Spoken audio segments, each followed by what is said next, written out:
روایات میں یہ آتا ہے کہ اللہ کے نبی صلی اللہ علیہ وسلم جو ہے انہوں نے یہ جو 3 چیفز تھے، Taif was being governed by 3 chiefs, 3 chief تھے، یہ طائف کو رول کرتے تھے. تو ان تینوں چیف جو ہیں انہوں نے انتہائی سارکیسٹک اور ڈس رسپیکٹفل آنسرز کیے رسول اللہ صلی اللہ علیہ وسلم. آپ سوچیں ہمارے نبی کو ایسے آنسر دیے جا رہے ہیں، اللہ اکبر. وہ آنسرز کیا تھے؟ اللہ کے نبی صلی اللہ علیہ وسلم نے ان کو اسلام کی طرف بلایا. پہلے نے کہا if Allah had sent you I might as well tear down the curtains of the Kaaba، کہ اگر اللہ نے تجھے بھیجا ہے تو میں تو کعبہ کے کرٹن ہی پھاڑ دوں، یعنی نعوذ باللہ اتنی ڈسرسپیکٹ. دوسرے نے کیا کہا؟ has Allah not found anyone better than you، اللہ اکبر. کیا اللہ کو تجھ سے بہتر کوئی نہیں ملا جو نبی بھیج دیتا؟ اب اس سے مراد اس کی تجھ سے بہتر سے مراد تھی دولت میں اور شہرت میں بہت بہتر، کیونکہ اس کا مائنڈ یہی تھا آ جا کے کہ دولت جس کے پاس ہے وہی اصل میں کامیاب ہے. تیسرے نے کہا میں تجھ سے بات نہیں کر سکتا کیونکہ اگر تم واقعی نبی ہو، سارکیزم میں، ٹھیک ہے، طنز میں، اگر تم واقعی نبی ہو تو تم بہت زیادہ ہولی ہو، تم بہت زیادہ مقدس ہو، تو میں تو تم سے بات ہی نہیں کر سکتا. اور اگر تم نبی نہیں ہو تو پھر تم میرے ڈگنیٹی سے بہت بلو ہو کہ میں تم سے بات بھی کروں. اللہ، دیکھیں ہمارے نبی نے کتنے سخت الفاظ برداشت کیے دین کے راستے میں. اس لیے اگر آپ کے گھر والے آپ کو کوئی سخت الفاظ کہہ جاتے ہیں، والد، والدہ، چچا، کوئی بھی، نو پرابلم، ریوارڈ ہے انشاءاللہ اس کا. دین کے راستے میں کوئی بھی چیز آپ کو مشکل آئے گی وہ اللہ تعالیٰ آپ کو جزا دے گا اس کے حوالے سے، ٹھیک ہے. تو اللہ کے نبی صلی اللہ علیہ وسلم نے ان کو سنا، اتنے سخت الفاظ سن لیے فار دا سیک آف اللہ. پھر اللہ کے نبی صلی اللہ علیہ وسلم نے ان سے یہ کہا okay I will leave but please don't tell the Quraysh I came. ہمارے نبی صلی اللہ علیہ وسلم نے ان سے کہا کہ آپ قریش کو نہ بتائیے گا میں یہاں آیا، کیونکہ ظاہر ہے اس سے معاملات بگڑ سکتے. تو اس پہ انہوں نے ایگری کیا تینوں نے کہ ٹھیک ہے ہم قریش کو نہیں بتائیں گے. اب اللہ کے نبی صلی اللہ علیہ وسلم نے ہمت نہیں ہاری، تقریباً 1 ہفتہ طائف میں رہے، روایات میں آتا ہے تقریباً 1 ویک رہے. اور طائف کی وہ گلیاں بھی میں نے دیکھی جہاں ہمارے نبی صلی اللہ علیہ وسلم پہ پتھراؤ ہوا، ان گلیوں سے ابھی تک غم کی سی کیفیت، سیڈنس ٹپکتی ہے.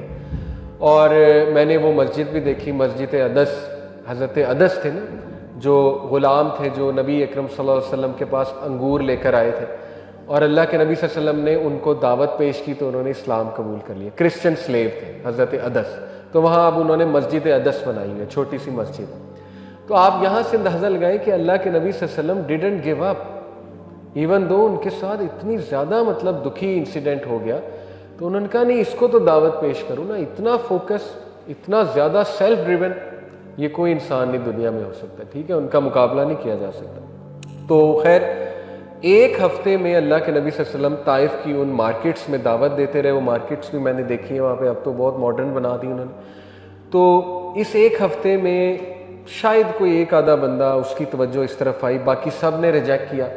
وہ 1 آدھا بندہ اس طرف توجہ کر ہی رہا تھا تو تب یہ واقعہ پیش آیا پتھراؤ، کیونکہ پھر وہ ان سے برداشت نہیں ہوا. وہ اتنے زیادہ ایگوئسٹک لوگ تھے کہ ایک بندہ ان کی بات کھڑا ہو کے کیوں سن رہا ہے. تو حضرت زید بن حارثہ یہ پورا واقعہ بتاتے ہیں نا کہ پھر کیا کیا کہ انہوں نے کچھ بینڈیٹس کو ہائر کیا، وہ جو بدماش قسم کے لوگ ہوتے ہیں، اور انہیں پیسے پوسے دے کہا کہ اس کو جو ہے نا نکالو، یہ تو اس طرح سے نہیں جا رہا. تو پھر ان خبیث لوگوں نے، بدقسمت لوگوں نے کیا کیا کہ ہمارے نبی صلی اللہ علیہ وسلم کو پتھر مارے، اور ہمارے نبی صلی اللہ علیہ وسلم فیٹ تک لہو لہان ہو گئے. اور بچے جو ہے وہ پیچھے لگائے ہمارے نبی صلی اللہ علیہ وسلم کے، جو ہمارے نبی کو ڈیروگیٹری ریمارکس دے رہے تھے بچے. تو بہت ہی اسٹیٹ آف شاک میں ہمارے نبی صلی اللہ علیہ وسلم جو ہے وہ ایک جگہ سے دوسری جگہ گئے. بلکہ میں آپ کو وہ روایت سنا بھی دیتا ہوں کہ ہمارے نبی صلی اللہ علیہ وسلم نے باقاعدہ خود بتایا کہ I didn't know where I was until I reached Qarn as-Sa'lib. یہ وہاں پہ کوئی جگہ ہے. تو اللہ کے نبی نے کہا کہ اتنا اسٹیٹ آف شاک تھا، خود تو نہیں بیان کیا لیکن واضح ہو رہا ہے کہ ایک بندہ جب شاک میں ہوتا ہے نا تو آپ کو پتہ ہے اکثر لوگوں کو جب ٹراما ہوتا ہے تو انہیں پتہ ہی نہیں لگتا وہ کہاں بیٹھے ہوئے یا وہ کہاں جا رہے ہیں. تو اللہ کے نبی صلی اللہ علیہ وسلم نے خود بیان کیا کہ میں ایک جگہ سے دوسری جگہ چلا گیا اور مجھے پتہ بھی نہیں لگا، کیونکہ یہ ایکسپیکٹ ہی نہیں کیا تھا. کئی بار ایسی چیزیں ہو جاتی ہیں کہ بندہ ایکسپیکٹ بھی نہیں کر سکتا. ہمارے نبی نے خود کہا کہ میں نے ایکسپیکٹ نہیں کیا تھا. اللہ تعالیٰ نے ظاہر ہے ہمارے نبی کا سٹیٹس بھی بلند کرنا تھا اور اس میں ہمارے لیے بھی بہت سے لیسنز ہیں. تو بعد میں دیکھیں وہ فرشتوں نے کہا بھی کہ اس کو کچل دیتے ہیں.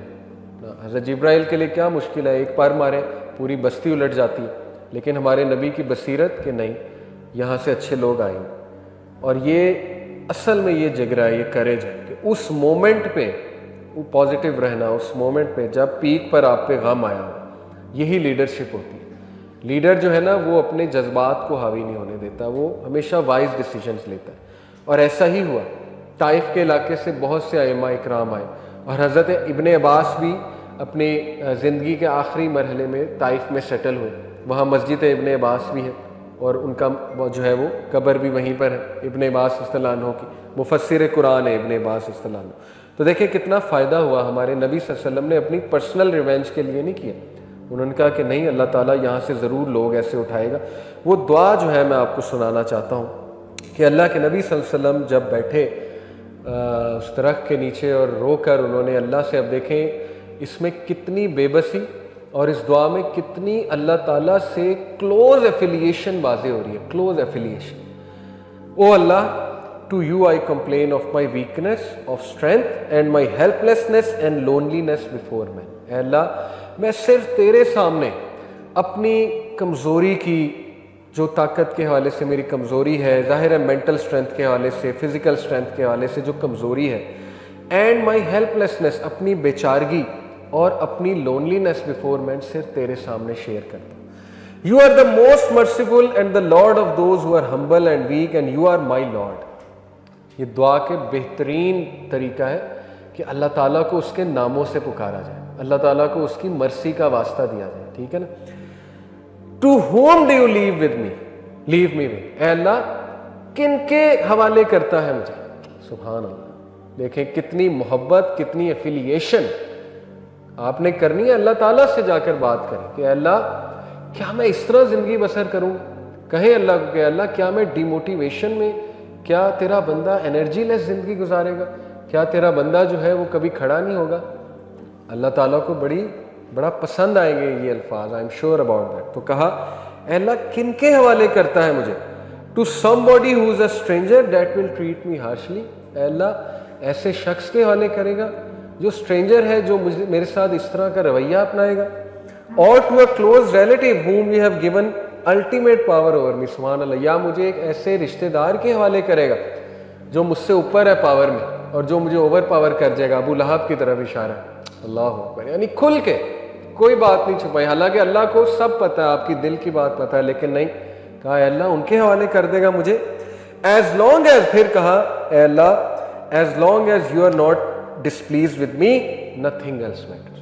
اے اللہ جب تک تو راضی ہے کچھ میٹر نہیں کرتا. یعنی رو بھی رہے ہیں, شکایت بھی کر رہے ہیں, ساتھ میں اکنالج بھی کر رہے ہیں کہ اللہ بس تو راضی رہے, لیکن یہ کہ یہ میرا دکھ ہے.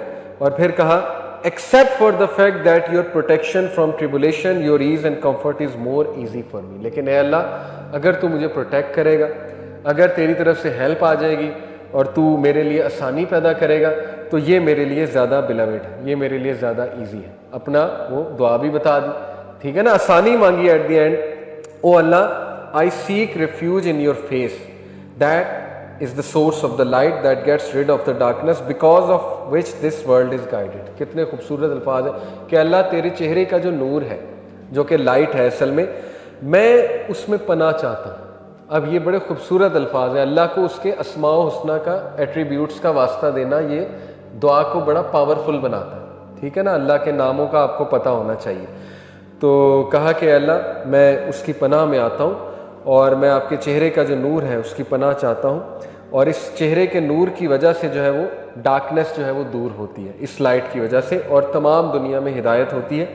And I seek refuge in your face that your anger comes down. اور میں اس سے پناہ چاہتا ہوں, آپ کے چہرے کی پناہ, کہ اللہ آپ کا غضب جو ہے وہ یہاں پر آئے. It's your right to criticise until you are content. اے اللہ آپ کا رائٹ ہے, جو آپ کریں, آپ کسی کو کریٹیسائز کریں, آپ کسی کو دیں نہ دیں, یہ آپ کا رائٹ ہے. اللہ and there is no power, no change except with you and through you. جیسے ہم کہتے ہیں نا لا حول ولا قوت الا باللہ, کہ اللہ no strength, no power except by you. اس دعا کو اگر آپ سمجھ لیں, اس میں محبت بھی ہے, اللہ کی تعریف بھی ہے, اور بار بار اکنالجمنٹ ہے اللہ کی بار بار کہ اللہ تو پاورفل ہے، تو پاورفل ہے، اللہ تو راضی ہے تو سب ٹھیک ہے، لیکن ساتھ میں پورا دکھ بھی بیان ہو گیا اور ساتھ میں اپنی جو دل کی بات تھی وہ بھی مانگ لی۔ تو یہ دعا میں سمجھتا ہوں ہمیں سیکھنی بھی چاہیے، اور اس سے ملتے جلتے الفاظ ہمیں اللہ تعالیٰ کو ضرور پیش کرنے چاہیے کہ اللہ مجھے کھڑا کر دے، اللہ میرے لیے آسانی کر دے، اللہ میں صرف تجھ پہ اعتقاد ہے میرا، مجھے کسی اور سے کچھ نہیں چاہیے، میں صرف تجھ سے مانگتا ہوں، اور میں شور ہوں اللہ تو میرے لیے آسانی پیدا کر دے گا۔ تو آپ پھر دیکھیں اللہ کی مدد کیسے ہے، ٹھیک ہے نا، تگڑے بنے، اسٹرانگ بنے، اللہ تعالیٰ کے پاس جائیں، اللہ تعالیٰ کے سامنے روکیں، اور لوگوں کی سمپتھیز اتنا نہ لیں، لوگوں کے سامنے اتنا زیادہ رونا دھونا نہ کیا کریں۔ یہ ہماری غیرت کا بھی تقاضا ہے کہ بھئی ہم اللہ سے کریں گے۔ اس کا یہ مطلب نہیں لوگوں سے کر نہیں سکتے، کر سکتے ہیں، لیکن اصل میں رونا ہے کہیں تو وہ مصلی ہے اور سجدہ ہے، سجدے کی حالت میں جائیں، یہ ہماری پاور ہے۔ اللہ تعالیٰ نے ہمیں ہماری سپر پاور بتا دیا مسلمان کی، وہ ہے وَاسْتَعِینُوا بِالصَّبْرِ وَالصَّلَاةِ، نماز میں اور صبر میں طاقت پکڑو۔ اللہ نے بتایا تمہاری پاور کہاں سے آئے گی، طاقت آئے گی نماز اور صبر میں۔ تو نماز یہی ہے، اللہ کے آگے گڑ گڑانا، سجدہ کرنا، دعا کرنا، یہ سب نماز کا حصہ ہے۔ اور سورہ البقرہ میں 2 بار ہے یہ وَاسْتَعِینُوا بِالصَّبْرِ وَالصَّلَاةِ، ایک بار آیت نمبر 45 ہے غالباً، دوسری بار 155 ہے یا 154 ہے۔ ایک بار کا وَاسْتَعِینُوا بِالصَّبْرِ وَالصَّلَاةِ، اور بے شک یہ چیز بھاری ہے سوائے خاشعین کے لیے، خاشعین جو خشیت اپناتے ہیں، جو ہمبل ہے۔ دوسری بار کہا ان اللہ مع الصابرین، دوسرے پوائنٹ پہ یہ کہا کہ بے شک اللہ صبر کرنے والوں کے ساتھ ہے۔ تو یہ دعا جیمز ہے سیرہ میں سے، ٹھیک ہے، تو اس دعا کو آپ لے لیں اور اللہ تعالیٰ کے پاس جایا کریں۔ ہمارے لیے سب سے بڑا لیسن طائف کے واقعے میں یہ ہے، اللہ کے نبی صلی اللہ علیہ وسلم کی دعا، ان کی لیڈرشپ، ان کی بصیرت، اور یہ کہ مشن چلتا رہا، پرپز کے ساتھ چلتا رہا۔ تو اللہ تعالیٰ ہمیں بھی ایسی اسٹرینتھ دے، لیکن آسانی دے بہت زیادہ، اور اللہ تعالیٰ ہمیں اپنا قرب دے، اللہ تعالیٰ ہمیں اپنے قریب کرے اور صرف اپنے پہ ریلائی کرائے، آمین یا رب العالمین۔ آج یہیں تک انشاءاللہ، نیکسٹ کلاس میں جو ہے وہ ہم آپ کو مزید طائف کے بعد پھر کیا ہوا، عدس کب آئے، کیسے انہوں نے اسلام قبول کیا، اور پھر اس کے بعد کیا واقعات آئے، پلیجز آف عقبہ ہوئے، پہلے ہی تھوڑا اوور ویو دے دیتا ہوں، بیت رضوان جسے ہم کہتے ہیں نا، 2 سیکنڈ اور فرسٹ، تو اس کا انشاءاللہ واقعہ آئے گا۔ مدینہ کے لیے گراؤنڈ سیٹ کیا جا رہا ہے۔ مکی لائف آلموسٹ جو ہے وہ بس معراج کا واقعہ رہ گیا، وہ بہت ہی انٹرسٹنگ، بہت ڈیٹیلڈ، اور معراج کا واقعہ آپ دیکھیں، اللہ کے نبی صلی اللہ علیہ وسلم کے لیے گفٹ تھا کہ اللہ نے طائف کے واقعے کے بعد اللہ کے نبی کو ایک باقاعدہ میسج دیا کہ لوگوں نے تجھے ایسے ٹریٹ کیا، اب میں تمہیں بتاتا ہوں تمہاری اصل میں حیثیت ہے کیا، اب میں تمہیں ٹریٹ کرتا ہوں۔ اور پھر ہر آسمان پہ سلوٹ پڑا کہ نہیں پڑا، ہر نبی نے سلام کیا کہ نہیں کیا، ہر فرشتہ جو ہے وہاں پہ کھڑا تھا۔